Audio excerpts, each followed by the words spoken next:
So So it ain't gonna you be then forever. okay. So you're going through that, and then you said that at one point you returned to being incarcerated. Around what time did that happen? Like I said, up to 85 is when I 85, started. and then Was and then you yes, went back in. Now, when you were incarcerated, is this in Los Angeles? Is this Los Angeles County in Jail. Sons County? And how long were you in there? First time I stayed in there about 3 months. Is this the Twin Towers you're talking Nah, that about? was way before those was even built. Oh, okay. This was in the mid Before 80s, that, early 80s, right there. so they didn't have the 85. They Twin didn't have Towers that. yet. I don't know nothing about that. I've driven by them Yeah. since I've been, I've been parole over 30 years now. I've driven by them, but I've never been in there. No. So you did 3 I didn't months like there. what it used to be. I don't know. I can't even remember the names of them anymore. It's been so many years. But that was just a 3 month stay. Downtown. 3 months. Then I went back to county jail for 6 months, and then after that they start sending me to prison. And then prison, I think you said a total of what, 7 years, or was it 10 years total? Total of 12 years. Now, in terms of straight time, like how many? 5 and then 7. So you did 7 straight. So, being in there for 7 years, the routine, being in your cell, having some time. What did you use your time for in there? The first time I didn't learn nothing. I came right out and got myself put right back in. The second time is when I wised up. I said, okay, hey, this is going to be you're going to repeat this for the rest of your life, or you got to make some changes. Yeah. So I did get the opportunity when I was doing some time in Folsom. This is when Arnold Schwarzenegger was the governor of California at that time, and he was the one building all these new prisons in California. So at that time, he built Corcoran Prison. So I didn't have that much time left in Folsom. Like most people, they get life, 50 years, 100 years. It's those kind of people there. Oh, yeah. You go to Folsom, You're around lifers. Oh, yeah. That's a different mindset. Oh, right? yeah. It's a whole different ball game. That's a whole nother topic. Now, is there different treatment based on how long you're there?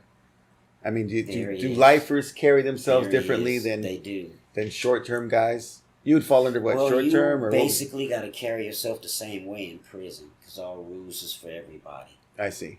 But the lifers have a little more leeway because they're there for life. They have to deal with those guards for life. Those guards got to deal with them for life. Wow. So they get a little more leeway. Okay. People coming and going. Okay, yeah. You got your, you get your yard time. You get all those things. Yeah. But the lifers, most of them are on like. In Folsom, they're on like the 4th, 5th floor and stuff. They keep them all together. You don't. So they are. Do you socialize with lifers? Are they completely? Lifers, it's an eerie feeling to be sitting with you and know you're never getting out. So, going back to the movies, in the movies, it's always the lifers who are imparting wisdom on the young guys. Yeah. Is this accurate? Yeah, because they're reflecting back on, man, if I could have changed, I wouldn't have did this, and don't do that. So that's kind of what it is. Do you recall any of the advice or? Oh yeah. That they shared with you? What were some words of wisdom that you heard from the lifers that maybe might help some of our listeners? Basically, the same thing I did is change your ways. If you want circumstances to change, then you got to be the person to change them.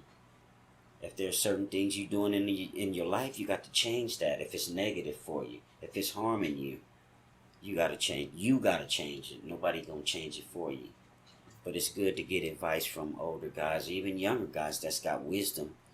There's younger guys that told me too, hey, I've been saved by a lot of people, younger people and stuff, so don't do that. And I'm assuming some of these guys just came to you and said, hey, I see a change in you. I see that did they actually recognize that? I've had that. Wow, that's pretty amazing. So, especially my last 4 years of my 7 years, 12 years, what I was doing. My last 4 years, I dug down deep and cleansed my soul and read and prayed. And closer I got to getting out, I needed the strength to say, nope. Can you recall a pivotal moment when you felt like the change was like now permanent? Like, hey, I'm never going back to that life I had. Do you recall that moment at all? Or do you feel like it was a very gradual thing? It was gradual. I can't recall the moment, but I started knew. With the Bible, you would say? Mm-hmm.